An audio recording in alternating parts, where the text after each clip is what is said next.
everybody. Welcome to my talk.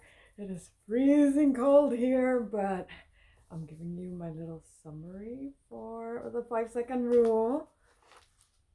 And I am on chapter 7, and it is called You'll Never Feel Like It. And it's like totally and I like everything she was saying. I was like, yeah, because the whole chapter talks about the feeling, like, when they say listen to your gut, and it's this feeling of, and you have feelings all day long. For example, when you get up in the morning, or when the alarm clock goes on at 5 a.m. for me, right? Especially right now, like, I usually get up, boom, because I know I have things to do, and like my time is counted. Like everything is like boom, boom, boom, has to be, because, of all the work that I'm doing right this year.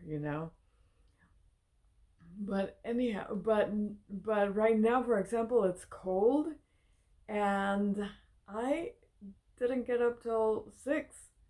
It actually was past 6 today, because it's freezing, and so I'm awake, but I don't want to get up because I don't feel like it, because I am warm under my covers, and when I get up and I take my covers off, it's cold, you guys, so cold. So I don't feel like getting up. I feel like staying on my bed, nice and warm and cozy. And like the whole time I'm thinking, I have to do this, I have to do that, I should get up, but it's so warm in here, right? So it's that feeling. Or I have to go take the mail to the post office, because it's special mail, like elections day mail that just happened the other day. I don't feel like going because it was raining. I made myself go. I didn't even do the 5, 4, 3, 2, 1. I made myself, because I had, because of 2020, we have the election uh, uh, mail-in voting packages that I've had for, I think, a month. And I just left it there for later because I had time, and I did not take it. I took it to my voting place the day of, and late. I think I took it. It was almost 6, and voting ends at 8, right? But I didn't feel like it because it was raining. So, you know, you the whole chapter is about talking about feelings, that a lot of times, and most of the time, every time you make a choice, it involves feelings. Like, do you feel like doing it? Do you not feel like doing it? And and she talks about, you have to stop the feelings, like, not for everything. You use your brain, and there's times when you do have to listen to your feelings, but there's like times when you're being lazy, like trying to get up in the morning, or going to run an errand that could have been done, you know a month ago. And the thing is, if you do it right when you get it, then you're done, right? But because I had a month to do it, every day of the month I'm thinking, oh, I should do that, oh, I should do that. It's in your mind, it's bothering you, it doesn't give you room for something else. So just do it. And I tell myself that all the time. Like the other day, I had a end date to do a project from work, and they gave me a month. And every day is like, well, I have to do this instead. I have a month. Now I have 3 weeks. I could do it in 3 weeks. Da da da da da. 2 weeks. Oh my God! I better start. I planned it. Never got to it last week. I'm not gonna finish doing all of these if I don't start, today, Monday. I think I grabbed and pulled the things I had to do on Monday. And then on Tuesday was a whole, I couldn't because of all the work I had. I didn't start till Wednesday before it was due. Oh, it was due on Halloween Day on the 31st because it had to be in by November 1st. And I started on Wednesday and did like 2 a day, and I had like 30 to do. So on the weekend I had 25, and I had to be there working on Halloween because I had a month to do it, and I procrastinated. Oh, I'm so mad still about that. But anywho, it's piling up again. I should start doing it. But the whole thing was about feelings and how your feelings always take control of any decision that you're gonna do. And I don't know if I read it here or I heard it because we were having a meeting at work. I think it was a work thing. But they said even when you have a choice and you choose not to make a choice, that is a choice also. Is a choice to not do it because you didn't choose whatever it is you had to choose. So anything you do is a choice, and it's how you're feeling that makes that choice. So anyway, the 5 4 3 2 1, if it's a choice that is not being done because of laziness, because I don't feel like it, then you need to do the 5 4 3 2 1 so you could move forward and have other choices, and not run with that same choice, taking up your time, instead of doing other choices, because your life is full of choices. Anywho, let me read this because I thought this was interesting. Okay, so sharing her idea of she used the rule to reach deep inside. Shoot, I lost it. I even put my thingy here so I knew I need, but I don't want to highlight on this book because remember I traded it with my sister. This is her book, and the other one was my book, which was the High Five Habit, the High Five Habit, which I didn't highlight either, but I traded it. She has that one, and I have hers, but I love this one. I think I'm gonna keep it. But anyway, let me see if it was a small but monumental step, and it took courage. That was something I was gonna read about it. I'm just gonna go down. Confidence is okay. Said it earlier on the rule. Okay, I said early on that the rule is a tool that creates immediate behavior change, and that's exactly how Christine used it. So what I was gonna read over here was that Christine had to make a decision on something.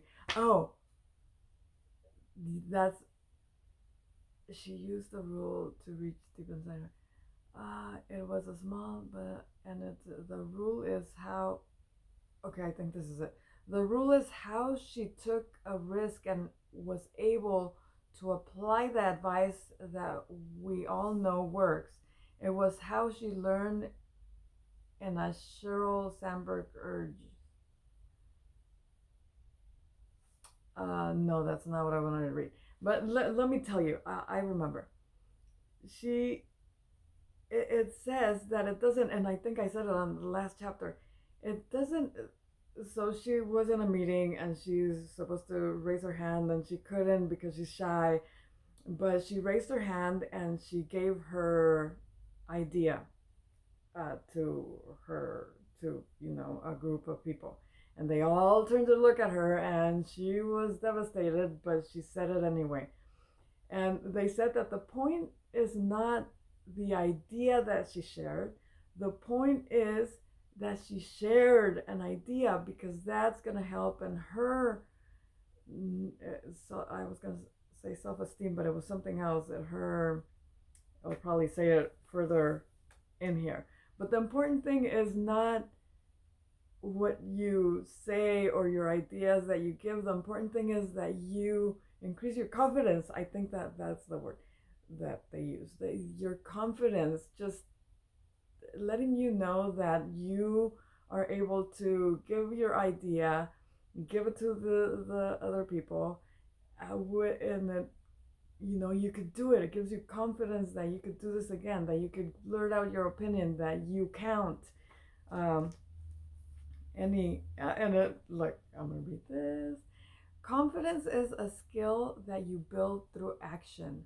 Social psychologist Timothy Wilson writes about a psychological intervention, do good, be good, that dates to Aristotle. Its premise is based on changing people's behavior first, which in turn changes their self-perception of the kind of person that they are based on the kind of things that they do.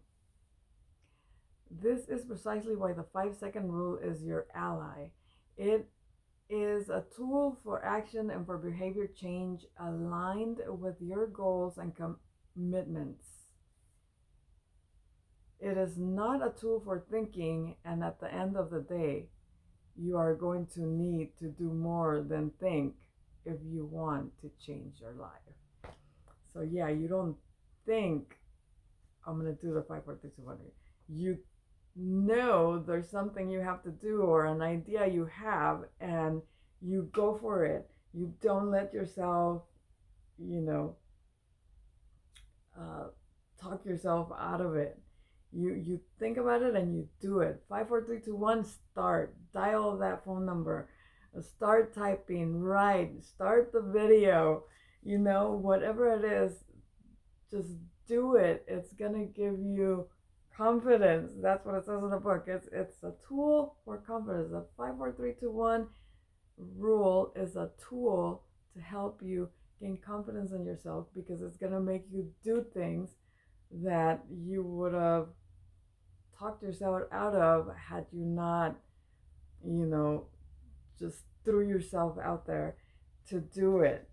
And it takes courage to do this, which is what the whole first chapters talk about, just courage. I think 2 of my little video things start with the word courage. This one's gonna be boost your confidence with the 5, 4, 3, 2, 1 rule. But that is what it is. It talks about, that you, all those feelings that you get in your tummy, make you make decisions that are not good for you a lot of times, right? And using the 5, 4, 3, 2, 1 rule, once you do it, once you make that call and you finish it, like, it doesn't matter the outcome or what they say on the other side. It matters how you feel, like, oh my god, I did it. Because I know I feel that way, because I've been using the 5, 4, 3, 2, 1 rule.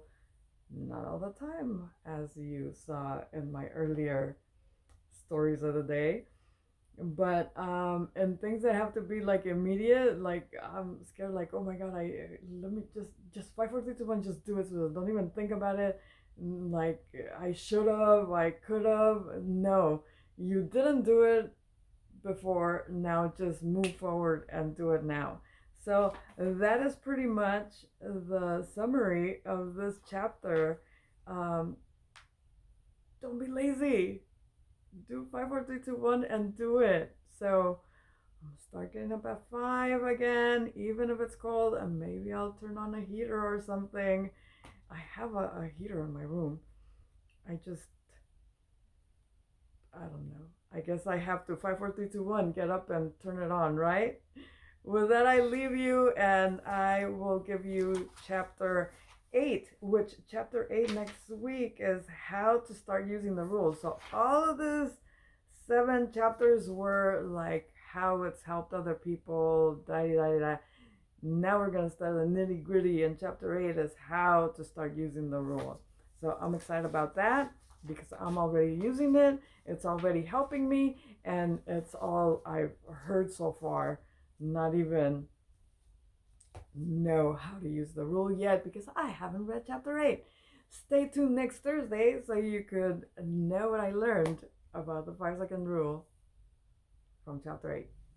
Bye. If you like this, subscribe so you can listen to me mumble jumble all the time and give you summaries of books on Thursdays. Bye.